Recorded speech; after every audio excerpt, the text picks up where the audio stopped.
बिस्मिल्लाहिर्रहमानिर्रहीम। इय्याका नअबुदु व इय्याका नस्तईन। अल्लाहुम्मा सल्लि अला सय्यिदिना मुहम्मदिन व अला आलि सय्यिदिना मुहम्मदिन व बारिक वसल्लिम अलैहि। मैं Hafiz Abdul Waheed, instructor instrumentation technology. Dear students, अस्सलाम वालेकुम।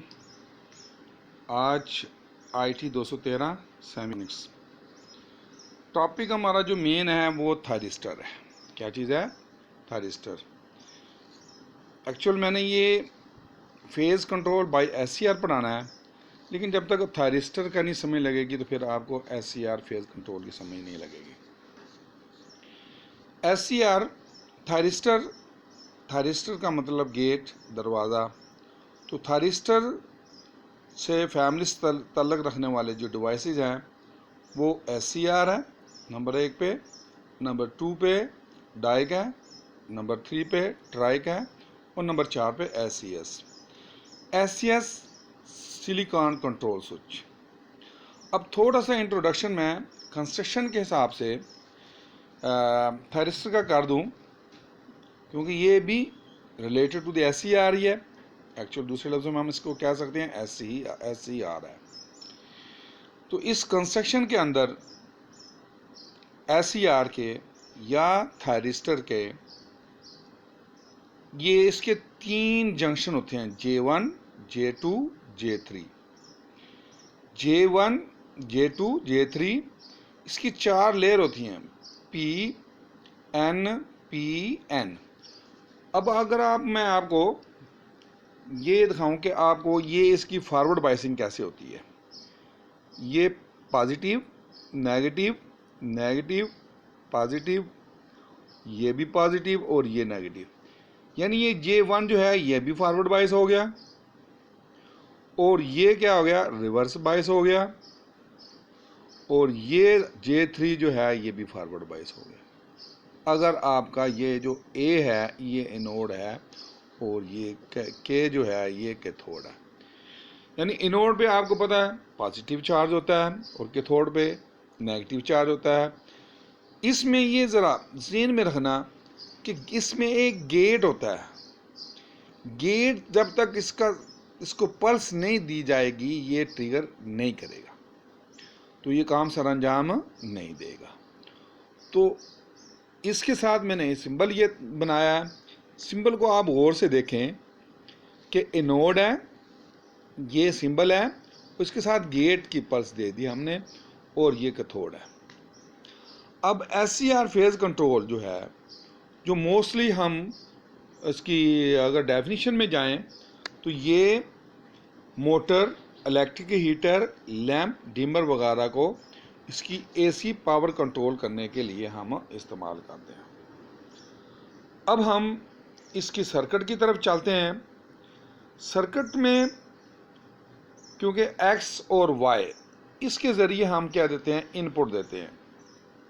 X और Y ये क्या हम इनपुट देते हैं। ये शक्ल थोड़ी सी इधर से बन गई, ये X और Y क्या इनपुट देते हैं। अगर इसके साथ मिला दी जाए तो नो प्रॉब्लम, इसके साथ भी मिल सकती है। तो फर्स्ट ऑफ ऑल क्योंकि हमने फेज़ कंट्रोल करना होता है तो ये मोस्टली हम मोटर वगैरह के लिए इस्तेमाल करते हैं, इलेक्ट्रिक हीटर के लिए इस्तेमाल करते हैं, डिमर के लिए इस्तेमाल करते हैं। तो डिमर क्या करता है, वो भी फेज़ कंट्रोल करता है, यानी कि आपके सीलिंग फैन वगैरह ये भी इसके ज़रिए ही कंट्रोल होते हैं। कंस्ट्रक्शन के हिसाब से अगर हम बात करें तो ये X और Y जो है ये आपके एक पॉजिटिव होगा, एक नेगेटिव होगा, ठीक है। अब ये इसके अंदर हमने एक लोड लगा दिया। अब इस लोड के अंदर RL से क्या मतलब लोड है, लोड मीन आपकी मोटर है, लैंप है, डिमर आप इस्तेमाल कर रहे हैं जनाब, हीटर है, कोई भी चीज़ आप इसको हमने इसका कंट्रोल करना है। तो ये SCR है जिसको हमने इससे ज़रिए हमने फेज़ को कंट्रोल करना है।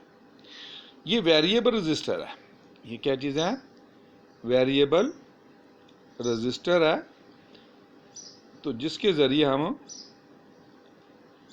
वोल्टेज को या करंट को लिमिट करने के लिए इस्तेमाल करते हैं। अब पॉजिटिव पल्स आई तो यहाँ पे आगे ये रजिस्टर के थ्रू यहाँ पे आगे SCR पर होगी और ये पॉजिटिव इधर भी आ गई। अब ये चीज़ जो है इसके साथ ये भी अटैच हो सकता है, यानी ये ग्राउंड हो सकता है। मैंने आपको पहले कहा कि जब ये फॉरवर्ड बाइस पे काम करता है, ये वेरिएबल रजिस्टर को हमने एडजस्ट किया, डायोड को 0.7 वोल्ट चाहिए, ये सिलिकॉन का बना हुआ है। जब तक गेट पल्स नहीं आएगी देन ये SCR जो है वो कंडक्ट नहीं करेगा, जिसकी वजह से हम RL यानी कोई भी मोटर वगैरह को कंट्रोल, उसके फेज को कंट्रोल नहीं कर सकते।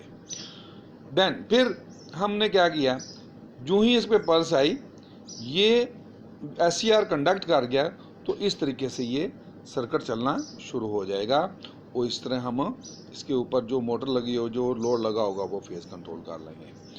अब इसके अंदर ये बात ज़हन में रखें, इसके अंदर ये चीज़ है, इसके अंदर ये चीज़ है कि गेट पे हमने कि जब हमने इसको फेज कंट्रोल किया है तो वेरिएबल को हमने कुछ चेंज नहीं की, तो ये इसको हमने 180 के एंगल पे ही ऑपरेट करवाया और आउटपुट भी हमें 180 के एंगल ही पे मिलेगी।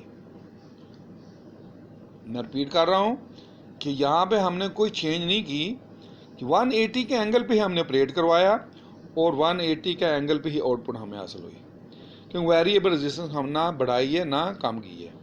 नेक्स्ट जो फिगर है, जो शक्ल है, वो देखते हैं उसमें हमने क्या काम सारा अंजाम दिया है।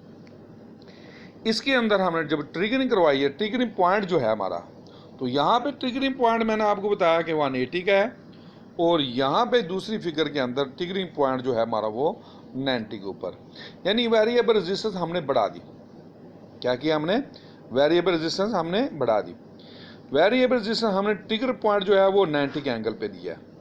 जब 90 के एंगल पे दिया है तो आउटपुट हमें 90 के एंगल पे ही मिलनी चाहिए, आउटपुट भी सेम मिलनी चाहिए, क्योंकि रेक्टिफायर है, सिलिकॉन कंट्रोल रेक्टिफायर है। क्योंकि जितनी भी आप, क्योंकि इसने कंडक्शन करना होता है गेट के थ्रू, इस पर भी हमने गेट पल्स दी है, यहाँ पे हमने गेट पल्स ही दी है। गेट पल्स देंगे तो ये ऑपरेट होगा, तो RL जो है जो भी लगा होगा उसको हम कंट्रोल कर सकते हैं। ये तो था दूसरा पॉइंट जिसको हमने ऑपरेट करवाना था। फिर मैं रिपीट कर रहा हूँ बार बार के फेज कंट्रोल करने के लिए, पावर कंट्रोल करने के लिए हम SCR को इस्तेमाल करते हैं, जिसको दूसरा नाम थारिस्टर का नाम है। अब दूसरे कंडक्शन के अंदर हमने, आई रिपीटेड, 90 के एंगल पे ऑपरेट करवाया due to the variable resistance. Variable resistance को हमने चेंज किया, बढ़ा दिया है, तो हमने 90 के एंगल पे ऊपर इसको, दूसरे पॉइंट को हमने इसको ऑपरेट करवाया। तीसरी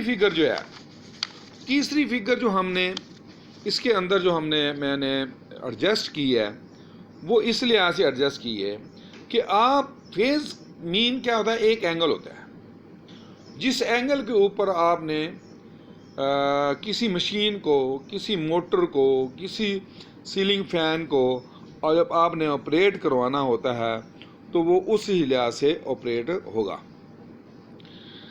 क्योंकि वेरिएबल रेजिस्टेंस के थ्रू हमने रेजिस्टेंस को वेरी करेंगे तो लिमिटिंग करंट हमें मिलेगी। लिमिटिंग करंट होने की वजह से फिर हम उसी फेज के ऊपर हम इसको कंट्रोल करवा सकते हैं, क्योंकि मनफी हाफ साइकिल के दौरान ये काम सारा अंजाम नहीं देता। अब तीसरी फिगर के अंदर हमने 45 के एंगल के ऊपर हमने इसको SCR को हमने ऑपरेट करवाया। तो 45 एंगल के ऊपर ऑपरेट करवाया, क्योंकि ये थारोली जो है, पिछले मैंने आपको बताया, ये टोटल जो है वो ऊपर वाला जो पोर्शन होता है वो 180 का एंगल होता है। फिर हमने 90 के ऊपर बात की है, 90 का एंगल हो गया, 90 के एंगल को ऑपरेट करवाया। फिर हमने 90 के एंगल को ऑपरेट कराया तो 90 की आउटपुट ही हमें हासिल हुई है। अब 45 के ऊपर हमने ऑपरेट करवाया इसको, 45 एंगल के ऊपर हमने इसको ऑपरेट करवाया। 45 के एंगल को ऑपरेट कराने से हमें आउटपुट 135 इज इक्वल टू 145 का है, 180 के एंगल के बनी। यानी कि अगर साइन वेव के लिहाज से बात करें तो टोटल जो जो बनती है वन की आपकी साइन वेव जो बन रही होती है वो साइन वेव आपकी 180 पॉजिटिव और 180 नेगेटिव बन रही होती है। टोटल जो होती है वो 360 होती है। Is it clear? ये बेटा बड़ा इम्पोर्टेंट क्वेश्चन है, इसको आपने अच्छी तरह ज़ेहन-नशीन कर लेना है। मैंने आपको वो उसकी पिक भेज दूँगा, हार्ड कॉपी की फिर भेज दूँगा। इंशाल्लाह आपको अगर कोई क्यूरी हो तो बेटा मुझसे कंसल्ट करना है। तो आज का टॉपिक था, इंशाल्लाह आगे फिर मैं आगे थोड़े से टॉपिक हैं आपको जो कॉम्प्लिकेटेड हैं वो इंशाल्लाह मैं क्लियर करूँगा। इसलिए मैंने आपको ये थायरिस्टर से ही ताल्लुक़ रखने वाले पहले से मैंने थायरिस्टर समझाया, फिर आप इसको काम सर अंजाम दे सकें। थैंक यू वेरी मच बेटा।